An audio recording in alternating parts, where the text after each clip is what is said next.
독두꺼비 황덕현 축구 해설위원과 함께하겠습니다. 어서 오십시오. 네, 안녕하세요. 지난번 경기 때 이기지 못할 이유가 없다 그러셨는데 네, 밤사이에 분위기가 또 바뀌었어요. 아. 왜냐하면 일본이 16강에 갔거든요. 맞습니다. 그것도 조 1위로. 우리는 어떻게 됩니까? 또 단도직입적으로 네. 여쭤보시는 건가요? 저 못 갈 거 없다고 봅니다. 못 갈 거 없다. 네, 일본도 했고 호주도 했고, 저는 우리 역시도 충분히 자신감 가지고 임하면, 그리고 사실 저희가 경기를 못한 건 아니었거든요. 네. 그래서 저는 충분히 16강 갈만하다고 봅니다. 마지막 경기는 점수는 어떻게 예상하세요? 성지가 될 것인가 오늘 이 방송이. 제가 이제 그 이광용 아나운서가 진행하는 옐카 나가서 네. 벨기에 탈락을 또 예측을 했는데, 글쎄요, 저는 승부가 난다면 한 점 차라고 봅니다. 그래서 우리나라가 이기지 않을까. 점수 차 말고 몇 대 몇이냐고 제가 여쭤봤는데. 저 2대1 보겠습니다. 2대 1. 네. 알겠습니다. 네. 2대 1로 16강에 간다는 독두꺼비의 전망이었습니다. 자, 마지막 훈련 분위기는 뭐 괜찮아 보이더군요. 대표팀 이야기 좀 듣고 이어가겠습니다. Uma equipa que está qualificada, que tentará ficar para podermos ganhar o jogo contra uma grande seleção. 더 이상 뒤로 갈 곳이 없고 저희가 앞으로만 나가야 되는 상황이기 때문에 그만큼 선수들이 정말 간절하고.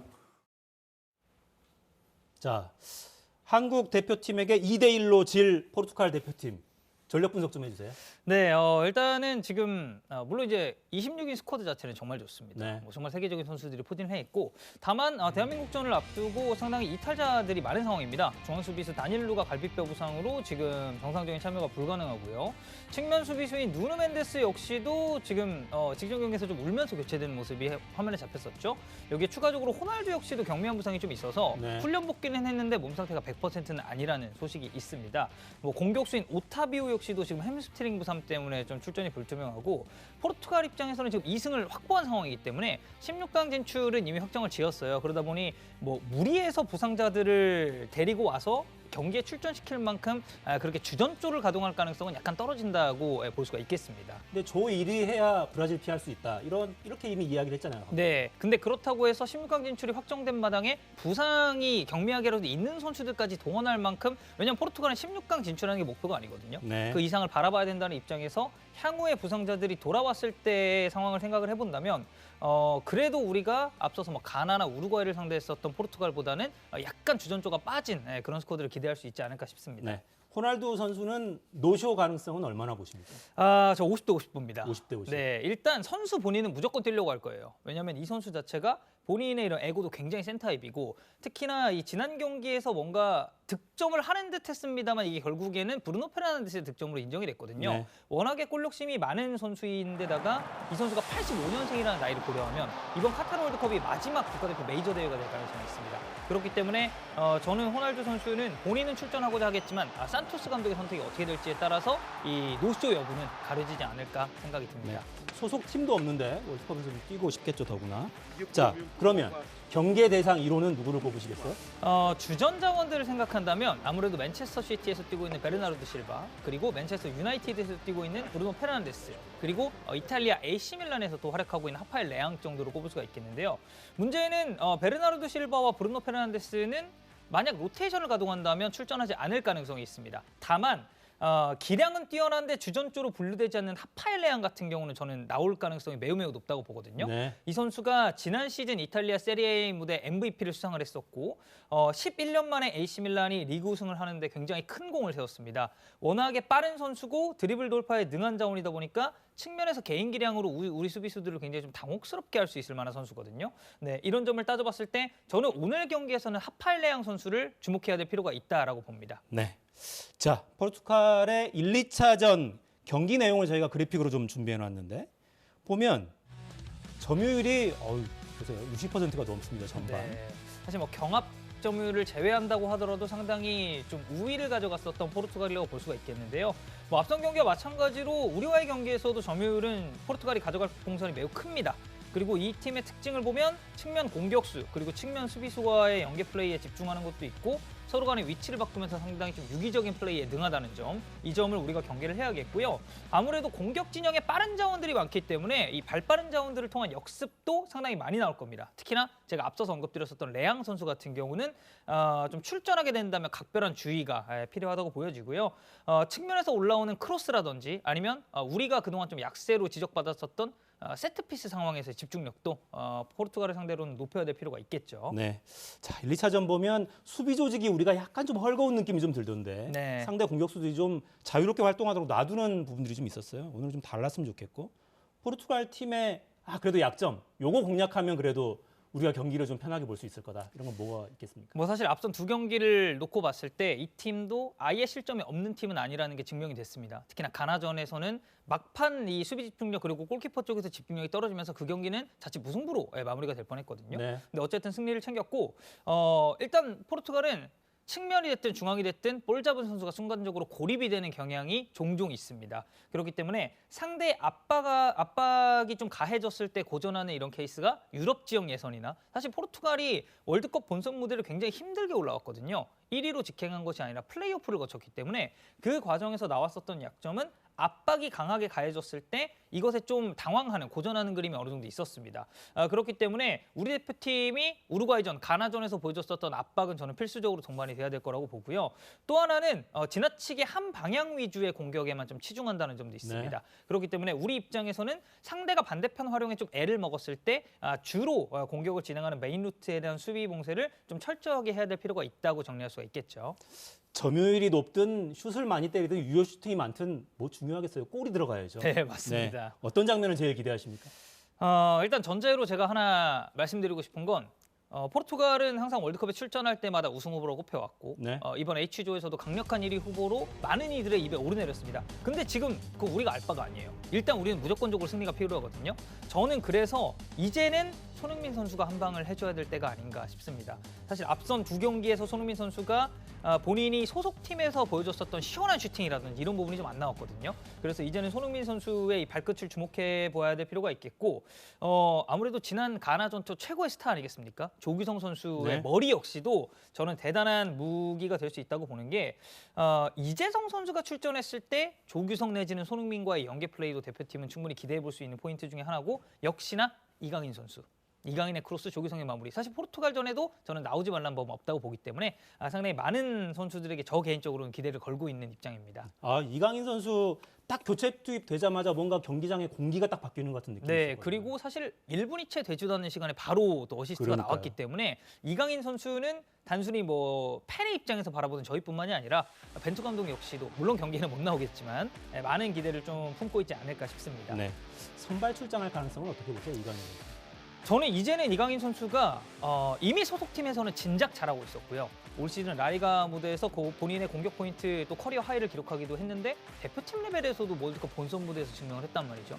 이제는 벤투 감독 입장에서도 오랜 기간 이강인 선수를 선발로 쓰지 않았음에도 불구하고 총력전을 가해야 되는 상황이기 때문에 저는 좀 과감한 결단을 통해서 이강인 선수를 선발에 좀 올리지 않을까 싶습니다. 네.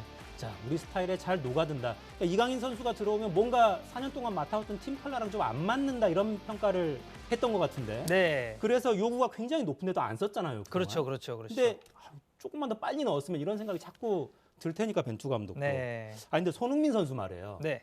그러니까 뭔가 좀 몸이 좀 무거운 것 같기도 하고 주변에 받아주는 선수가 없나? 그러니까 1, 2차전을 보면 기대했던 만큼의 모습은 잘 안 보였어요. 이유는 뭡니까? 일단 냉정한 시각에서 보자면 손흥민 선수가 사실 지난 시즌 프리미어리그 득점왕을 차지한 이후 올 시즌 초반의 폼은 그렇게 좋지 못했습니다. 그렇긴 하죠. 리그에서의 득점 페이스도 상당히 좀 떨어졌었던 부분도 있고 이건 뭐 단순히 손흥민 선수 개인의 문제라기보다는 토트넘 허스퍼라는 팀 자체가 성적은 내고 있지만 경기력적인 부분에서는 항상 의문부호가 붙었었던 것도 저는 동반된다고 봅니다. 거기에 추가적으로 이게 좀 부상이 있다 보니 네. 이게 마스크를 착용하고 실제로 경기를 뛰었었던 선수들에게 물어봤을 때 이게 시야적인 부분이나 경기 도중에 보시면 손흥민 선수가 계속 마스크를 좀 만지작만지작하는 것도 잡혔거든요. 불편하겠죠. 네, 그런 부분이 겹치면서 아무래도 본인이 컨디션을 100%로 유지하는 데는 어느 정도 어려움을 겪지 않았을까 싶습니다. 진짜 최고 스타인데 부상을 안고 진짜 어렵게 경기를 이어가고 있습니다. 다음 경기가 또 있어야 될 텐데. 자, 김민재, 황희찬 선수 컨디션 계속 우려가 좀 있어서 어떻습니까? 네, 사실 김민재 선수는 당초 대표팀에 합류할 때까지만 하더라도 몸 상태가 굉장히 좋았습니다. 그렇죠. 체력적으로는 아무래도 올 시즌 리그 기준으로 한 경기 빼고 전부 풀타임을 나왔기 때문에 부담이 될 수는 있었습니다만 문제는 이제 우루과이전 때 당한 부상 때문에 가나전 때도 살짝 불편한 모습이 보였단 말이에요. 그래서 아마 몸 상태는 100%가 아닐 공산이 크지만 선수 본인의 의지로 놓고 봤을 때는 저는 무조건적으로 출전이 좀 예상된다고 보고요. 황희찬 선수는 상황을 좀 지켜봐야 될 것 같습니다. 지금 황희찬 선수가 좀 불편함을 겪고 있는 이 햄스트링이라는 부위가 공격수 입장에서 봤을 때 순간적으로 스프린트를 끊으면서 치고 나간다든지 속도를 유지할 때 있어서 굉장히 좀 치명적인 부위거든요. 그래서 벤투 감독도 두 선수 모두 불확실하다라고 밝히긴 했습니다만 황희찬 선수도 훈련을 정상적으로 소화를 하고는 있거든요. 저는 그래서 두 선수만 놓고 본다면 황희찬 쪽보다는 김민재 쪽의 출전 가능성이 조금 더 높지 않을까 싶긴 합니다. 네, 풀타임을 소화할 수 있을지는 알 수 없지만 선수 본인의 출전 의지도 워낙 강하다. 자, 근데 참 벤투 감독 빨간 딱지 받아서 못 나오잖아요. 네, 그렇죠. 괜찮을까요? 참 이게 축구에서 감독이 가지는 그 역할이라든지 의미가 굉장히 큰 건 맞습니다. 다만 지금 벤투 감독은 단순히 벤투 감독 혼자만 팀을 꾸려나가는 것이 아니라 네. 벤투를 비롯해서 세르지오 코스타 수석 코치 그리고 이외 뭐 골키퍼 코치라든지 전력 분석 굉장히 사실 뭐 벤투 사단이라고 볼 수 있는 이 코치진을 꾸려서 이번 월드컵을 준비를 했거든요. 4년 동안 벤투 감독과 함께했고 누구보다 벤투 감독의 철학에 대해서 잘 알고 있는 코치가 바로 세르지오 코스타 코치입니다. 그렇기 때문에 저는 뭐 코스타 코치가 벤투 감독의 역할을 일정 부분 대신할 수 있다라고는 생각을 하고요. 더불어서 뭐 최태우 코치라든지 아니면 마이클 킴 코치 같은 이 대한민국 국적의 코치들 역시도 저는 벤투 감독이 부재했을 상황에서 해줘야 될 역할이 꽤 많다고 봅니다. 뭐 아무래도 우리가 지금 동기부여는 참 대단하게 가져갈 수 있는 상황이기 때문에 감독이 부재했다는 이 포인트 하나가 선수들로 하여금 저는 조금 더 똘똘 뭉칠 수 있는 계기가 되지 않을까라는 긍정적인 예상을 해보도록 하겠습니다. 네, 자 손흥민 선수가 주장으로서도 역할도 많이 해줘야 될 것 같고 가나전 패배한 뒤로 대표팀 얼마나 힘들었겠어요? 구자철 우리 KBS 해설위원 이야기 잠깐 듣고 이어가죠. 민재한테 문자를 받았는데 냉정하게 좀 얘기를 해줬으면 좋겠다라는 거예요. 세 번째 실점에서 제 위치가 잘못됐기 때문에 골 먹은 거 아니냐. 정상적인 컨디션으로 정상적인 멘탈로 포르투갈전에 나갈 수 있냐? 거의 불가능에 가까워요. 근데 그렇다고 해서 안 할 거냐? 그리고 안 이길 거냐? 라고 했을 때는 이겨내야 되는 거예요. 네, 어렵지만 아무튼 이겨내야 된다. 주심 이야기도 또 많이 나오더라고요. 네.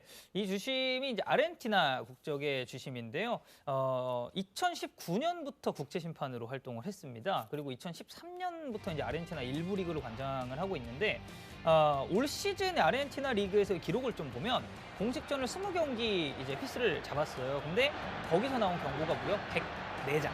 20경기에서. 네, 그러면 경기당 5장이 넘는다는 얘기가 되겠죠. 네. 그리고 퇴장도 있었습니다. 그러니까 6장의 퇴장이 좀 있었는데 아무래도 확실하게 파울 상황에서는 과감하게 경고를 좀 꺼내드는 주심이라고 저희가 생각을 해야 될 것 같아요. 더군다나 보카 주니어스와 라싱 클럽의 이 아르헨티나 챔피언스 트로피 결승에서는 물론 이 경기는 난투극이 좀 벌어지긴 했습니다만 무려 퇴장이 10명 나왔었던 보카 주니어스 쪽이 7장, 라싱 쪽이 또 3장을 꺼내든 전력도 있습니다. 다 내보내버리겠다는 생각으로 들어오시는 건가요? 네. 자, 불사 조규성 선수 이야기 잠깐 들어볼까요? 저희 포기하지 않고 끝까지 진짜 선수들 다 불사질러서 열심히 할 테니까 끝까지 믿고 응원해 주시면은 정말 진짜 실망스럽지 않은 경기로 보답드리겠습니다. 네, 불을 다 싸질러서 열심히 하겠다는 조규성 선수. 인기를 실감하고 있을 텐데 오늘 결과로 좀 증명해 주셨으면 좋겠습니다. 2대1이라고 하셨죠? 네. 네. 자, 황덕현 해설위원은 우리 대표팀의 16강 경기 앞두고 오늘 2대1 이길 거니까요. 그때 다시 뵙겠습니다. 고맙습니다. 감사합니다. 네, 자 내일 주말이니까 오늘 응원도 부담이 좀 적겠습니다. 우리 대표팀에 좋은 기운 많이 보내주시기 바랍니다. 월요일에 다시 뵙겠습니다. 다음 주에도 내시엔 바닷권과